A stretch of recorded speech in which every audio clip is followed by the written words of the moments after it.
Assalamualaikum warahmatullahi wabarakatuh. Perkenalkan, nama saya Eva Nurharyati, nomor NIM 11230150 0-nya 555 kelas ekonomi 3B. dengan dosen pengampu mata kuliah Dr. Rasinma. Di sini saya akan menjelaskan tentang dasar ideal pendidikan Islam. Kunci menjadi pendidik yang efektif dan berpengaruh. Pertama-tama saya akan menjelaskan tentang pendidikan Islam memiliki tujuan yang mendalam, tidak hanya dalam aspek akademik, tetapi juga dalam pembentukan karakter dan moral peserta didik. Dasar ideal pendidikan Islam berlandaskan pada sumber-sumber utama yaitu Al-Quran dan Sunnah yang berfungsi sebagai panduan dalam proses pendidikan. Materi ini bertujuan untuk memberikan pemahaman tentang dasar ideal pendidikan Islam, serta bagaimana hal ini dapat diterapkan untuk menjadi pendidik yang efektif dan berpengaruh. Lalu ada dasar ideal pendidikan Islam yang pertama, Al-Quran sebagai sumber utama pendidikan. Al-Quran mengandung nilai-nilai moral, etika, dan hukum yang harus diterapkan dalam kehidupan sehari-hari. Pendidikan berbasis Al-Quran mendorong pengembangan spiritual dan intelektual peserta didik.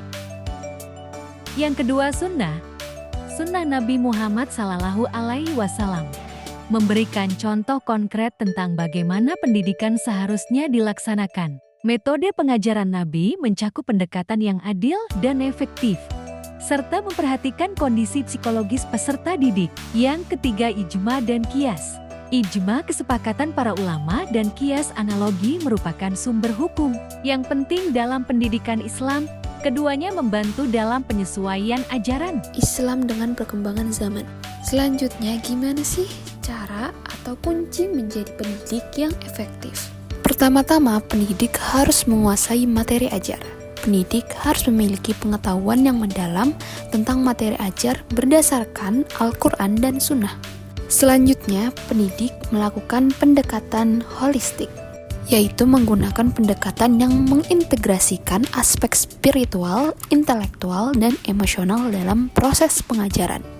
Lalu, pendidik harus memiliki kemampuan adaptasi. Pendidik perlu mampu menyesuaikan metode pengajaran dengan kebutuhan dan karakteristik peserta didik. Selanjutnya, ada keterlibatan masyarakat, yaitu mendorong partisipasi orang tua dan masyarakat dalam proses pendidikan untuk menciptakan dukungan sosial yang kuat. Selanjutnya, evaluasi berkelanjutan.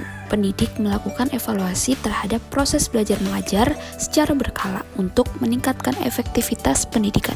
Jadi, dapat disimpulkan bahwa dasar ideal pendidikan Islam merupakan fondasi penting bagi pendidik untuk menciptakan lingkungan belajar yang efektif dan berpengaruh.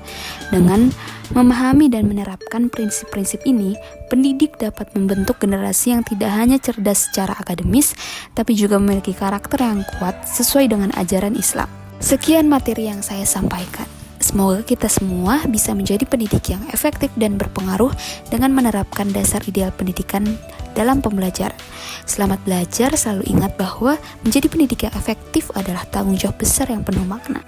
Terima kasih. Wassalamualaikum warahmatullahi wabarakatuh.